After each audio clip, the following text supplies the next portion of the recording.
नमो अरिहन्ताणं नमो सिद्धाणं नमो आयर्याणं नमो वज्झायाणं नमो लोये सवसाहुणम् देवागमनभूयान चामरादिविभूतयः माया विश्वपि दृश्यन्ते नातस्त्वमसि नो महा।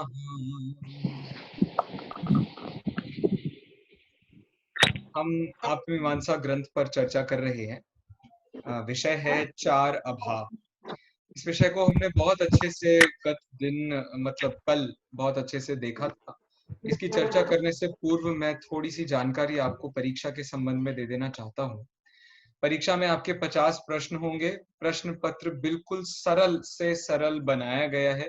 आपने यदि मात्र कक्षाएं सुनी होंगी तो भी आप उत्तर दे सकेंगे। आपने मात्र जो हमारा स्टडी मटेरियल है वो पढ़ा होगा तो भी आप उसके पूरे पूरे उत्तर दे सकेंगे। एक दो प्रश्न आपको थोड़े से ट्रिकी लग सकते हैं, लेकिन उसके बिना फिर परीक्षा का मजा ही क्या। इस प्रकार से परीक्षा रखी गई है। 50 प्रश्न है, सारे ऑब्जेक्टिव हैं। कुछ प्रश्नों में आपको थोड़ा सा ध्यान देना पड़ेगा कि ऊपर भी ऑप्शन है, नीचे भी ऑप्शन है। तो ऊपर जो ऑप्शन दिए गए हैं वो विचार करने के लिए हैं। चूज तो नीचे के ऑप्शंस में से करना है। जैसे आपके सामने कोई बात कही जाएगी और उसके 4 बिंदु रखे जाएंगे। अब वो 4 बिंदुओं में से हो सकता है एक सही हो सकता है 2 सही हो सकता है सभी सही हो। तो आपको नीचे जो ऑप्शंस दिए होंगे उनमें से चूज करना होगा कि वो 4-5 जो ऊपर ऑप्शंस दिए हैं उनमें से कौन सा वाला सही है, उस प्रश्न का सही उत्तर है। ध्यान से आप देखेंगे तो अपने आप प्रश्न ध्यान से पढ़ेंगे तो आपको उत्तर समझ में आ जाएगा। प्रश्न पत्र सिर्फ 3 ही पाठों से है। सबसे पहले 5 भाव, निश्चय व्यवहार और पुण्य पाप। इन 3 पाठों को आप अच्छे से तैयार कर लीजिए। इनके संबंध में भी कुछ प्रश्न हो तो हम अंतिम 10 मिनट में उनकी चर्चा भी कर लेंगे, या आप कहें ज्यादा हो तो अपन पहले भी कर सकते हैं। बाकी 4 अभाव के संबंध में जो हमारी चर्चा चल रही है, अब उसको थोड़ी सी गति प्रदान करते हैं। 4 अभाव, 4 अभाव, इस विषय को ध्यान से देखते समय आपको ये बात समझ में आनी चाहिए।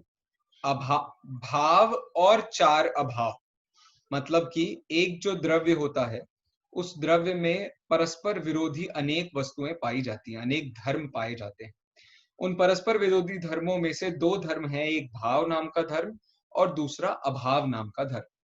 जो भाव नाम का धर्म है उससे तो हम सद्भाव को पहचानते हैं, जैसे कि जीव द्रव्य का अस्तित्व या उसका जीवत्व नाम का गुण या उसका ज्ञान नाम का गुण, या उस एक समय की ज्ञान की पर्याय। जैसे अभी मैं देख रहा हूं तो फिलहाल मैं अपने आप को ही देख रहा हूँ वीडियो में कि कैसा दिख रहा हूँ। फिर बबीता जी भी मुझे नजर आ रही हैं, ललिता जी नजर आ रही हैं, मार्मिक जी नजर आ रही हैं, फिर समझ लीजिए मिताली जी नजर आ रही हैं। हाँ, तो इस प्रकार से मुझे एक के बाद एक जो नजर आ रहे हैं वो सब मेरे एक एक समय की पर्याय है।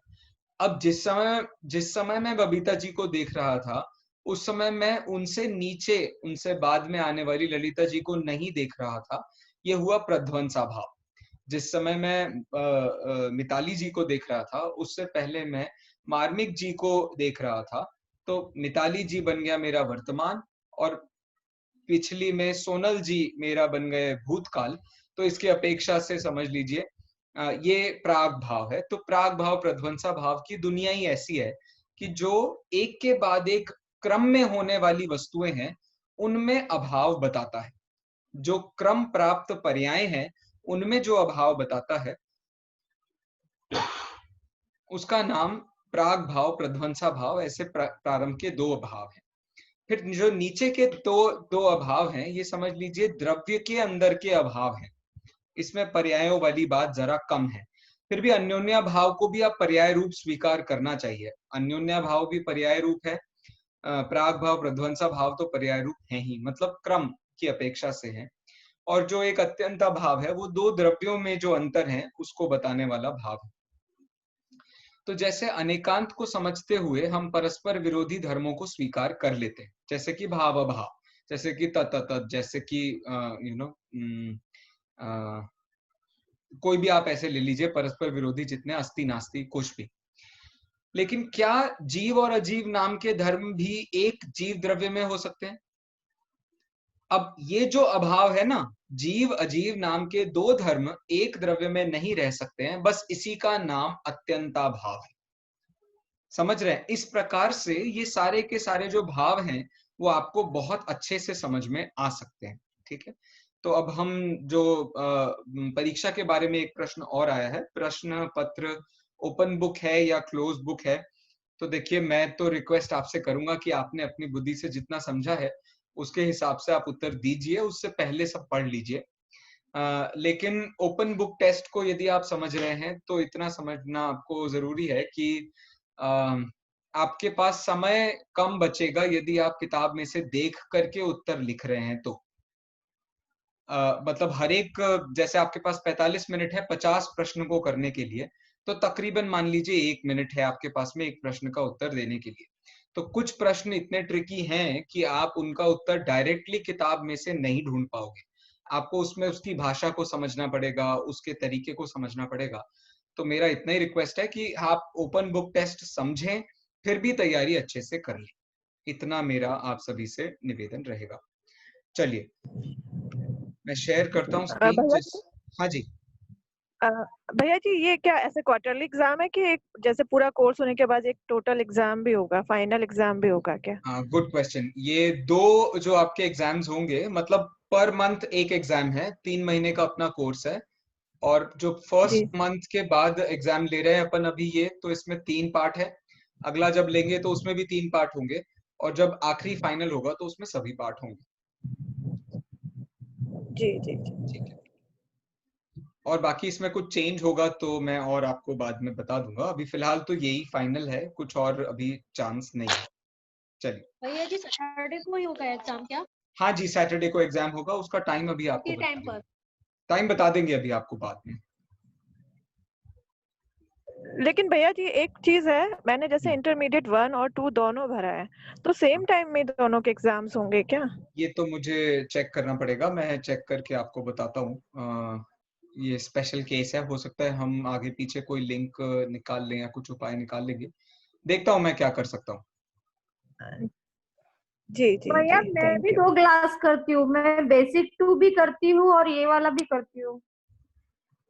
कौन है ये? नाम बताइए प्लीज। निखिली। हाँ, निखिली जी। निखिली, हाँ। अच्छा अच्छा, आप दोनों करते हैं, मैं देखता हूँ उसका भी कुछ क्या उपाय होगा, मैं देखता हूँ। चलिए, फिलहाल हम अभाव पढ़ रहे हैं। 4 अभाव वाला ये विषय है, प्राग भाव, प्रध्वंसा भाव, अन्योन्या भाव, अत्यंता भाव। शब्द बहुत ध्यान से एक बार समझ लीजिए। प्राक अभाव, प्राक मतलब पहले का, अभाव मतलब अभी का, पहले में जो अभाव है उसको प्राग भाव कहते हैं। प्रध्वंसा भाव मतलब अभी का जो विध्वंस होने वाला है, उसकी अपेक्षा से जो अभाव है उसे कहेंगे हम प्रध्वंसा भाव, मतलब अभी की पर्याय का आगामी पर्याय में अभाव। तो अभी की जो चल रही है वो तो हमें पता है, आगे आने वाली हमें पता नहीं है, इसलिए अभाव किसका होगा? तो अभी ये जो वर्तमान चल रही है इसका जब अगले समय में अभाव हो जाएगा, उसकी अपेक्षा से ये शब्द बनाया है प्रध्वंसा। प्रध्वंसा शब्द से आप थोड़ा कंफ्यूज हो सकते हैं। प्रध्वंसा का मतलब होता है नाश होने वाला। तो कौन नाश होने वाली है? वर्तमान पर्याय नाश होने वाली है। तो क्या वर्तमान पर्याय का अभाव बता रहे हैं हम? नहीं, हम बता रहे हैं वर्तमान पर्याय का आगामी पर्याय में अभाव। तो उस दृष्टि से आगामी पर्याय हमको पता नहीं है, लेकिन पता ये जरूर है कि आगे होगी। इस प्रकार से प्रध्वंसा भाव हमने माना है। फिर है अन्योन्या भाव। देखिए, कल जो हमने कलश पढ़े थे, कल जो हमने कारिकाएं पढ़ी थी, उनके आधार से तो ऐसा प्रतीत होता है कि जैसे वो बताना चाहते हैं सर्वात्मकम तदेकम स्यात्। ये जो पद था ना, ये अन्यापोह व्यतिक्रमे, अर्थात किसी व्यक्ति ने यदि अन्योन्या भाव को स्वीकार नहीं किया तो जो अलग अलग जगत में सारी वस्तुएं हैं वो सब एक हो जाएंगी। जैसे जीव जितने हैं वो सब एक हो जाएंगे, पुद्गल जितने हैं वो एक हो जाएंगे, जीव पुद्गल धर्म धर्म आकाश काल सब एक हो जाएंगे। और ऐसे एक हो गया तो पूरी विश्व व्यवस्था बदल जाएगी, बिगड़ जाएगी, इस प्रकार की बात है। लेकिन अभी जो परिभाषा हम पढ़ने जा रहे हैं, ये परिभाषा विशेष परिभाषा है जो कि गोपाल दास जी बरैया ने अपनी पुस्तक है उनकी लघु जैन सिद्धांत प्रवेशिका, जिसमें से कुछ प्रश्नों को छांट के, हाँ उसमें से कुछ प्रश्नों को छांट के लघु जैन सिद्धांत प्रवेशिका ये पुस्तिका बनी थी। सोनगढ़ में तकरीबन 40 साल पहले इस किताब को बनाया गया था ताकि सब लोगों को उन विषयों के साथ जानकारी मिल सके, सामान्य सामान्य जानकारी के लिए पुस्तक बनी थी। इसमें उन्होंने अन्योन्या भाव की जो परिभाषा दी है वो ये कहते हैं कि एक वर्तमान पुद्गल द्रव्य का दूसरे वर्तमान पुद्गल में अभाव, उसको अन्योन्या भाव कहते हैं। जैसे कि ये मेरी शक्ल है और ये जो आप बैठे हैं आपकी शक्ल है, तो ये मेरी शक्ल एक वर्तमान पुद्गल द्रव्य है, पुद्गल पर्याय है, और आपकी शक्ल एक वर्तमान पुद्गल पर्याय है। तो मेरी शक्ल आपकी शक्ल नहीं है, आपकी शक्ल मेरी शक्ल नहीं है। क्या फायदा हुआ? इससे कोई फर्क नहीं पड़ता है कि कौन काला है कौन गोरा है, जिसकी जैसी शक्ल है वैसी शक्ल है, उसमें क्यों ज्यादा दिमाग लगाना। तो मेरी शक्ल का आपकी शक्ल में अभाव, इसको कहते हैं अन्योन्या भाव। चलिए, परिभाषाएं हमने कल, हाँ जी हाँ जी, अन्योन्या भाव पुद्गल पर्याय पुद्गल द्रव्य में ही लागू होता है ना? हाँ, अभी जो मैं बात बता रहा था वो शायद आपने ध्यान से सुनी नहीं सुनी पता नहीं। मेरे कहने का ये मतलब है, आचार्य जो लिख रहे हैं, इसकी व्याख्या जो लिखी गई है आत्ममीमांसा की, उसमें ऐसा डायरेक्टली पुद्गल का नाम नहीं लिखा है। लेकिन उसके बाद से जो भी लघु जैन सिद्धांत प्रवेशिका आदि पुस्तिकाएं बनी गई हैं, उन सब में गोपाल दास जी बरैया की वो परिभाषा जिसमें पुद्गल द्रव्य की अपेक्षा से बात कही जाती है, उसे ही स्वीकार किया गया है। आपके कोर्स में भी वही परिभाषा है कि एक पुद्गल द्रव्य की जो वर्तमान पर्याय है, उसमें जो दूसरे पुद्गल द्रव्य है उसकी वर्तमान पर्याय का अभाव, उसको अन्योन्या भाव कहते हैं। जैसे कि मैंने दो शक्लों के माध्यम से आपको बताया, ऐसे ही आप दो फलों के माध्यम से ले सकते हैं, सलाद की दो चीजों के माध्यम से ले सकते हैं, दो पुस्तकों के माध्यम से ले सकते हैं। ऐसे आप सभी पुद्गल द्रव्यों में मान सकते हैं। इसकी महिमा ऐसी बताई जाती है कि यदि दो पुद्गल द्रव्यों की वर्तमान पर्याय में अंतर है, तब तो फिर ये शरीर और मैं आत्मा, ये तो बिल्कुल ही अलग अलग द्रव्य हैं। तो हमें ऐसे पागल क्यों हो जाते हैं हम इस शरीर के पीछे, उसको संभालने के पीछे, उसके लिए अपनापन मानने के पीछे। ठीक है, प्रश्न अभी किसने पूछा था? हुआ समाधान? हाँ। कि था कौन, नाम तो बताइए।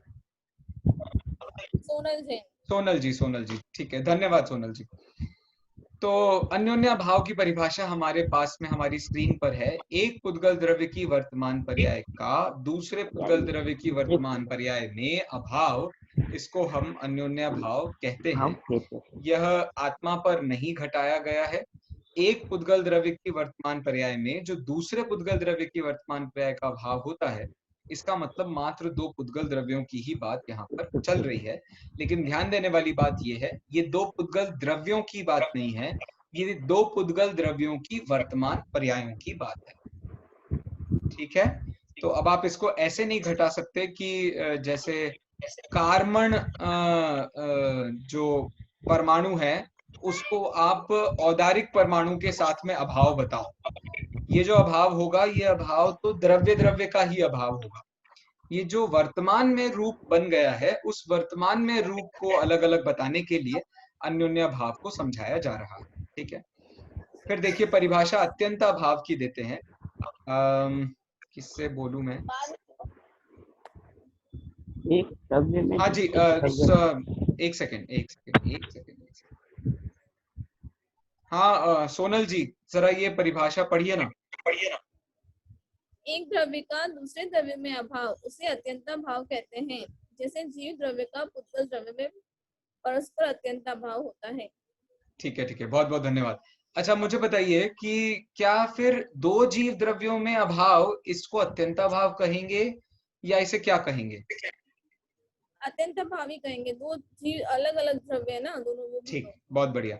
अच्छा, अब एक और गहरा प्रश्न है ये। मेरा प्रश्न है, दो गुणों में एक गुण दूसरे गुण रूप नहीं होता है, ऐसा हमने अगुरु लघुत्व शक्ति में पढ़ा है ना।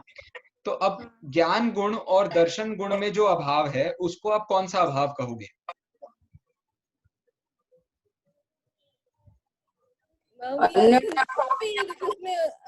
एक दूसरे से मिलके नहीं, जुड़ते नहीं है ना एक दूसरे से। हाँ, वो साथ में रहने पर भी एक दूसरे में मिलते नहीं है, तो उस दृष्टि से उनमें अभाव तो है ही। लेकिन यही बात है कि अनन्य भाव कह सकते हैं क्या?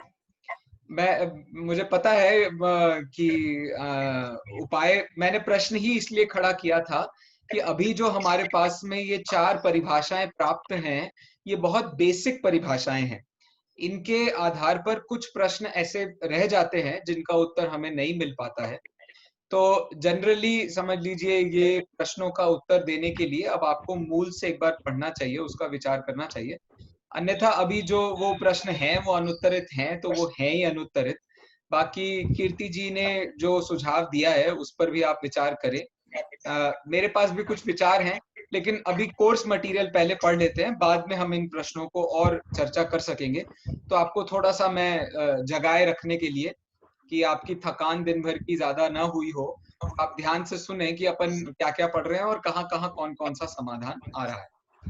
चलिए आगे बढ़ते हैं। ध्यान रहने के लिए कुछ बातें यहाँ कही गई हैं। सबसे पहला ये बताया जा रहा है कि दो द्रव्यों में जो अभाव घटित होता है उसको हम अत्यंताभाव कहते हैं। तो 6 द्रव्यों में से किन्हीं भी 2 द्रव्यों में यदि आपको अभाव जानना है, या एक ही द्रव्य जो कि समझ लीजिए एक ही जाति का द्रव्य जिसमें अनेक द्रव्य आ जाते हैं, उनमें भी आपको अभाव जानना हो तो आप वो अत्यंताभाव के माध्यम से जान सकते हैं। जैसे 2 जीवों में अभाव और जीव अजीव में अभाव, या समझ लीजिए 2 पुद्गल द्रव्यों में अभाव, या समझ लीजिए पुद्गल और जीव में अभाव। कालाणुओं में भी ऐसा आप गिना सकते हैं, एक कालाणु का दूसरे कालाणु में जो अभाव है वो भी उसका अत्यंताभाव है। ठीक है, आगे देखिए अन्योन्याभाव को बता रहे हैं। तो 2 पुद्गल द्रव्यों की जो वर्तमान पर्याय हैं उनमें जो घटित होता है उसको अन्योन्याभाव कहते हैं। तो 2 पुद्गल द्रव्यों में, ललिता जी, 2 पुद्गल द्रव्यों में जो अभाव है वो कौन सा अभाव है? 2 पुद्गल द्रव्यों में अभाव है, अन्योन्य अभाव है। गलत जवाब, यही तो फंस गए ना। 2 पुद्गल द्रव्यों में अत्यंत अभाव है। हाँ, 2 पुद्गल द्रव्यों में अत्यंताभाव है। 2 पुद्गल द्रव्यों की वर्तमान पर्यायों में वर्तमान वो हाँ हाँ हाँ, ये जो वो अन्योन्य भाव है जो कुछ। हाँ हाँ, जो 3 पहले प्रारंभ के 3 हैं वो पर्यायों में घटाए जाते हैं, और जो एक है अपना अत्यंताभाव वो द्रव्य में घटाया जाता है।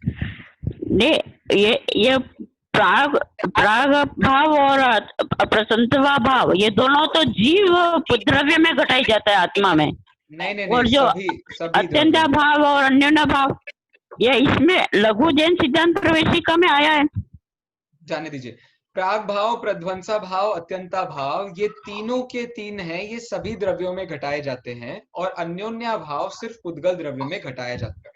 अब पुद्गल द्रव्य में घटाए जाने का मतलब आपको समझना है, यहाँ पुद्गल द्रव्य में घटाया जाना मतलब 2 पुद्गल द्रव्यों की वर्तमान पर्यायों में घटाना है, 2 पुद्गल द्रव्यों में घटाना नहीं है।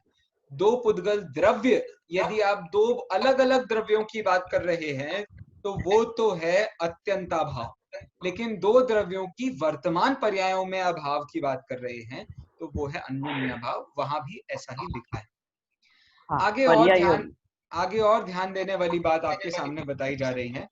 प्राग भाव, मैं निवेदन करता हूँ, निखिली जी आपको दिख रही मेरी स्क्रीन? प्राग भाव, प्रध्वंसा भाव के बारे में जो वाक्य पढ़ेंगे आप?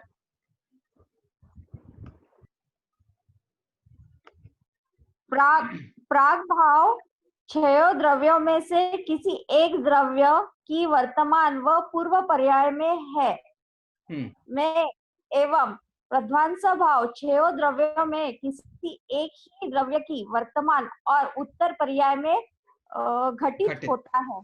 बहुत बढ़िया, बहुत बढ़िया, बहुत बहुत धन्यवाद।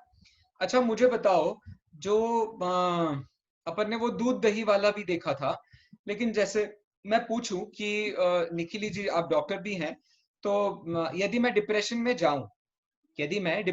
जाऊं, तो आप मुझे कैसे समझाएंगी, किस अभाव के माध्यम से समझाएंगी?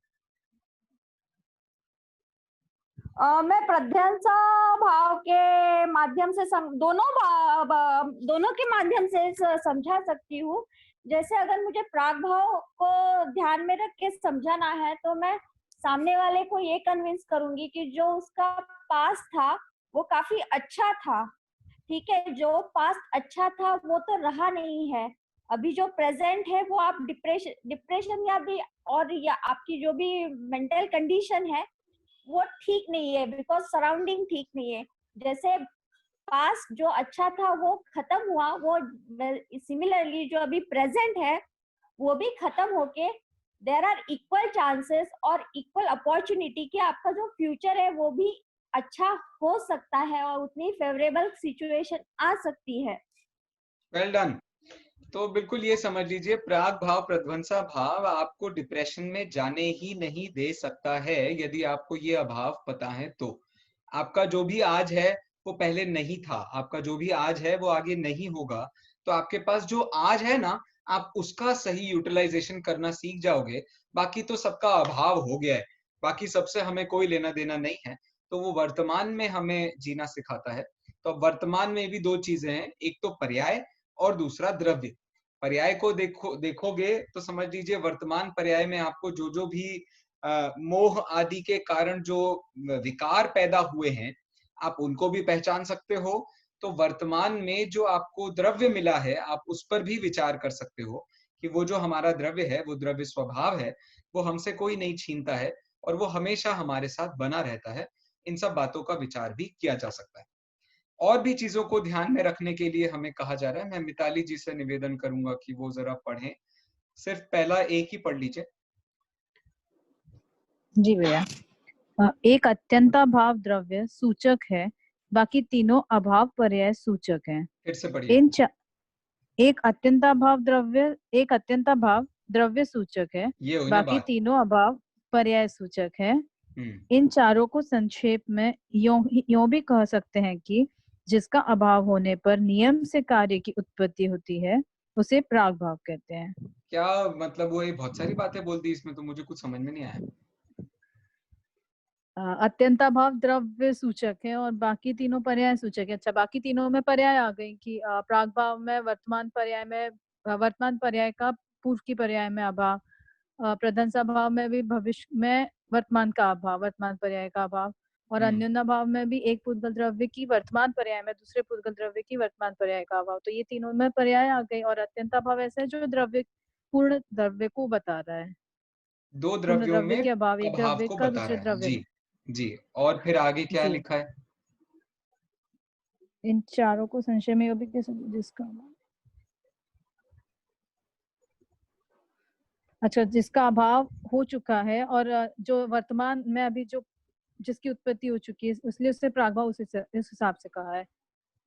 मतलब कि पहले अभाव, जिस चीज का किसी एक पर्याय का अभाव हो चुका है, अब वो पर्याय अभी नहीं है और वो वर्तमान में उसकी दूसरे किसी पर्याय की उत्पत्ति हुई है, तो इस हिसाब से उसे प्रागभाव का है। ठीक है, बहुत बहुत बढ़िया, बहुत बहुत धन्यवाद। ये जो बात बताई जा रही है वो ये बताई जा रही है कि ऐसी चीज जिसका अभाव होने पर आज हमारा कार्य बना है उसको कहते हैं प्रागभाव। मतलब किसी ना किसी चीज का अभाव हुआ है तभी हमारे सामने कोई कार्य पैदा हुआ है। जैसे जनरली हम क्या करते हैं, हम ऐसा कहते हैं कि जैसे अपन ने वो पुण्य पाप वाला पाठ पढ़ा था, तो सामान्यतया लोगों का ये कहना होता है कि जो शुद्ध भाव को दिलाए उसका नाम पुण्य भाव है।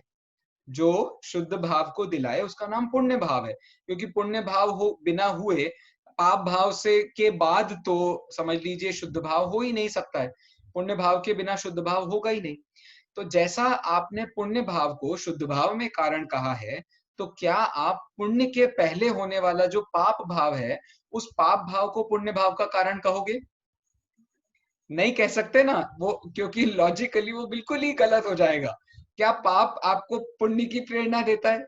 ऐसे ही क्या पुण्य आपको शुद्ध भाव की प्रेरणा दे सकता है? तो जैसे पाप के अभाव होने पर पुण्य पैदा हुआ था, वैसे ही पुण्य के भी अभाव होने पर ही वो शुद्ध भाव पैदा होता है।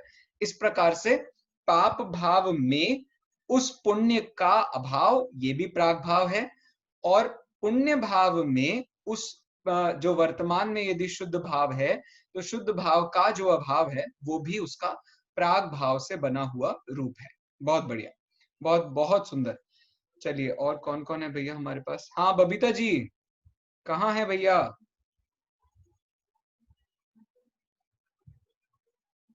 अच्छा, अभी नहीं है मेरे ख्याल से। विशुद्धि जी, जरा मुझे सेकंड पॉइंट को प्लीज एक्सप्लेन करेंगे?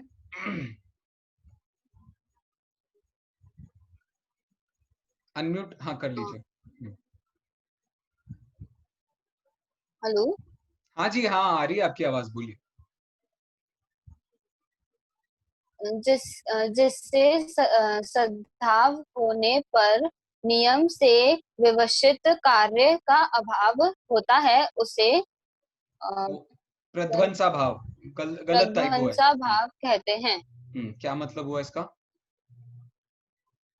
और जिससे की जगह उसे जिसके समझिएगा।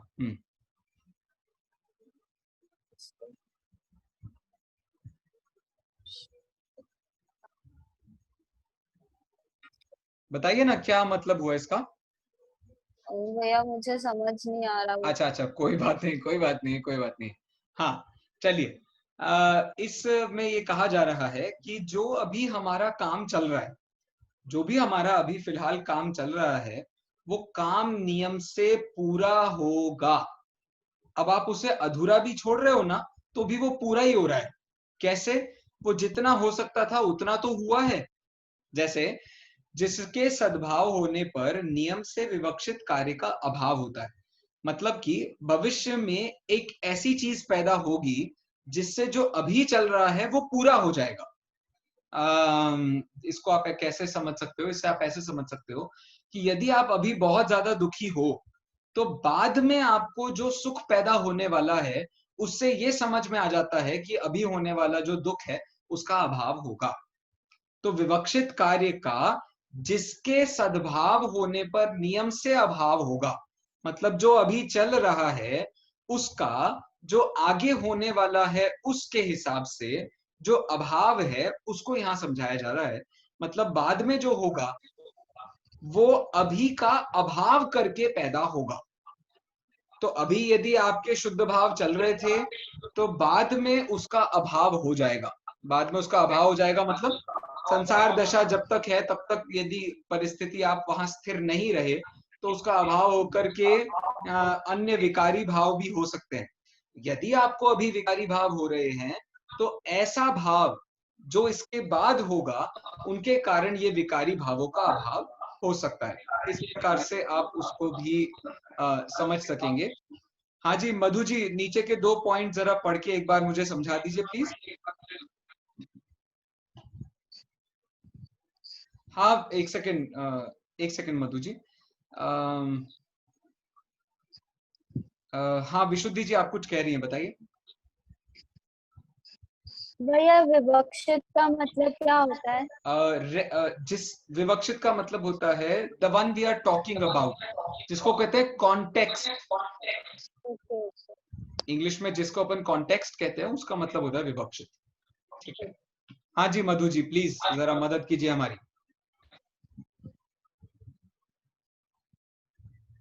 आप सुन पा रही हैं? हेलो। हाँ जी आ रही है आपकी आवाज, बताइए। अन्य पुद्गल के स्वभाव वर्तमान में स्व अन्य पुद्गल स्वभाव वर्तमान पर्याय की व्यावृत्ति अन्योन्या भाव है। आवाज आ रही है क्या? हाँ जी बिल्कुल आपकी आवाज आ रही है।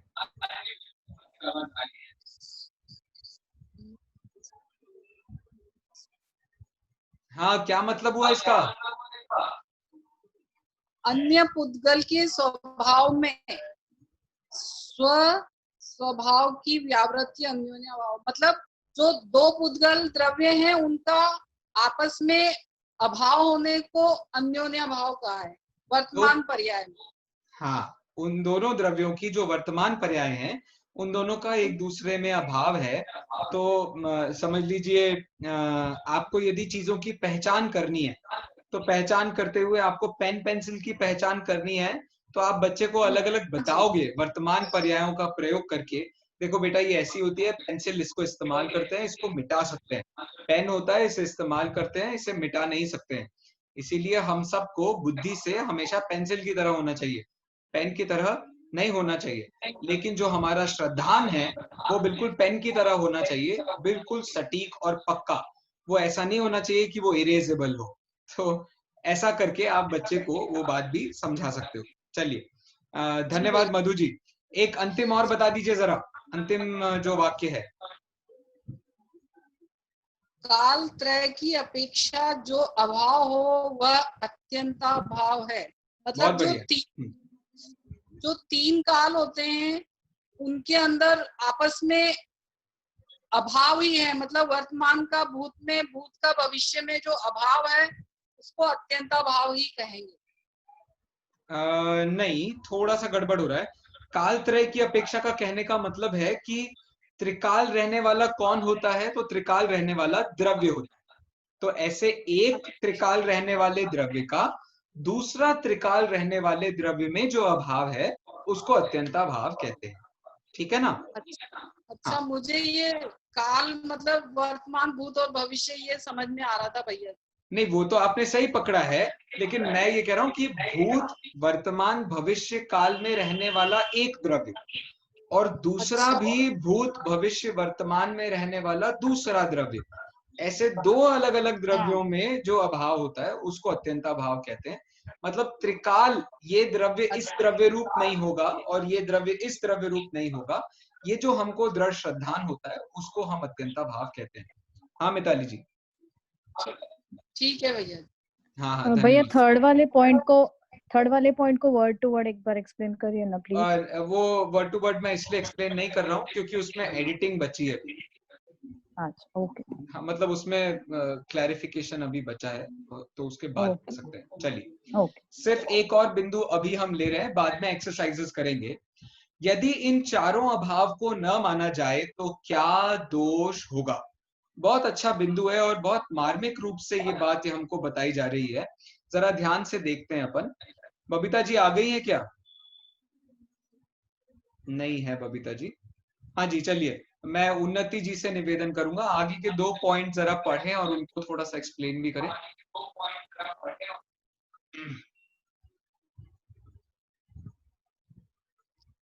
प्राग भाव न मानने पर समस्त कार्य पर्याय अनादि सिद्ध होंगे। हाँ बहुत बढ़िया, क्या मतलब हुआ इसका? प्राग भाव में पूर्व पर्याय का वर्तमान पर्याय में न होना, अगर ऐसा न माना जाए तो ऐसा होगा कि पूर्व पर्याय भी चल रही है और वर्तमान पर्याय भी चल रही है, एक दूसरे में अभाव नहीं हो रहा। ये तो मेरे ख्याल से आपने अपने लॉजिक से एक्सप्लेन किया है। ये जो बात बोल रहे हैं ना, समस्त कार्य अनादि सिद्ध हो जाएंगे, इसका मतलब मैं जानना चाहता था।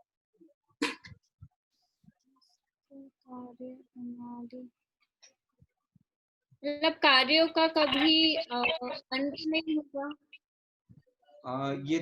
ये आप बार बार प्रध्वंसा भाव पर जा रहे हैं। चलो मैं सोनल जी से लेता हूँ, फिर वापस आता हूँ आपके पास उन्नति जी। हाँ जी सोनल जी। इसका अर्थ ये है कि अगर कोई जीव मिथ्या दृष्टि है तो वो हमेशा मिथ्या दृष्टि ही रहेगा, कभी उसकी पर्याय नहीं बदलेगी। ये सिद्ध का ये बात कहा जा रही है। बिल्कुल बढ़िया, बिल्कुल बढ़िया, बहुत बढ़िया।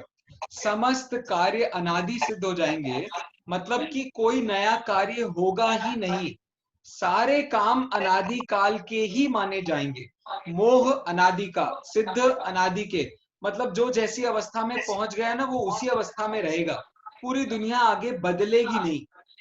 और यदि आज दुनिया नहीं बदलेगी तो फिर वो पिछली, मतलब इससे पहले भी नहीं बदली थी, फिर उससे पहले बदली नहीं थी, फिर तो कोई कभी मुक्त ही नहीं हुआ।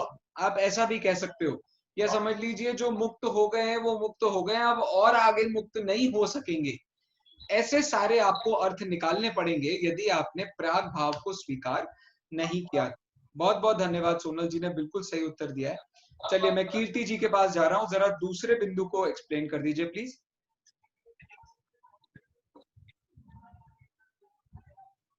प्रध्वंसाभाव के न मानने पर सर्व कार्य पर्याय अनंत काल तक रहेंगे। क्या मतलब हुआ इसका? मतलब ऐसा अभी अनंत काल तक रहेंगे, मतलब आज अपन है जिस पर्याय में, वही पर्याय अनंत काल तक रहेगी। वो कभी मतलब आप जवान है तो जवान ही रहेंगे, बूढ़ा है तो बूढ़े ही रहेंगे, ऐसे अनंत काल तक वह पर्याय रहेगी। तो प्रध्वंसाभाव न मानने का ये अपना ये हो जाएगा फिर। नहीं तो अपन तो सब जवानी बने रहना चाहते हैं ना हमेशा। लेकिन वो रहता नहीं है ना, उसकी पर्याय बदलती रहती है। बिल्कुल ठीक है, बिल्कुल ठीक है। जैसा जन्म हुआ तो जन्म मरण होगा ही नहीं, उसके हिसाब से वो अनंत काल तक जो जीव है वो वैसा ही रहेगा। हाँ देखो, जन्म नहीं होगा ये प्राग भाव को न मानने पर, और मरण नहीं होगा ये प्रध्वंसा भाव को न मानने पर, आप ऐसा भी कह सकते हैं। हाँ बिल्कुल, बहुत बहुत धन्यवाद कीर्ति जी को। मैं ऐसा कहता हूँ, अभी जो वर्तमान में सपोज आपको ऐसा लगता है कि आपका जो वो जवानी वाला विचार है कि मेरे को जवान बने रहना है, एक सेकंड में म्यूट करता हूँ, मुझे जवान बने रहना है, आपको ये जो विचार आ रहा है ना, ये विचार आने पर आपको जो इस बात का दुख हो रहा है कि मैं बाद में हो सकता है कि मैं जवान न रहूं, ऐसा जो आपको दुख हो रहा है ना, वो भी वर्तमान पर्याय में होता ही रहेगा। तो प्रध्वंसा भाव के कारण आपके यदि आज की पर्याय में आपको जो आनंद हो रहा है वो आनंद भी अनंत काल के लिए जैसा का वैसा होगा, और अभी की पर्याय में जो आपको प्रतिकूलताएं हो रही हैं वो भी अनंत काल तक बनी रहेंगी। इस प्रकार से प्रध्वंसा भाव को न मानने पर ये मुश्किल हो जाएगी कि आपकी प्रोग्रेस बंद हो जाएगी, आपका कोई भी जो किसी भी प्रकार की प्रोग्रेस है वो खत्म हो जाएगी। बहुत बहुत धन्यवाद। अंतिम दो को मैं पढ़ करके आपके सामने प्रस्तुत कर रहा हूं जी। अन्योन्या भाव के न मानने पर सभी पुद्गलों की पर्याय मिलकर एक हो जाएगी, अर्थात सभी जो पुद्गल हैं वे सर्वात्मक हो जाएंगे। मतलब सभी पुद्गल सब रूप हो जाएंगे, उन सबका एक दूसरे में रूप नहीं होगा, सॉरी उनका एक दूसरे में अभाव हो जाए, अभाव नहीं मान पाएंगे, तो दोनों का जो अस्तित्व है वो नष्ट हो जाएगा। ऐसे अत्यंता भाव के न मानने पर सब द्रव्य अस्वरूप हो जाएंगे, क्योंकि सब अपना अपना स्वरूप छोड़ देंगे और एक दूसरे में घुस जाएंगे। ऐसे जगत के सभी द्रव्य एक हो जाएंगे। द्रव्य एक हो गए तो सारी वस्तु एक हो गई।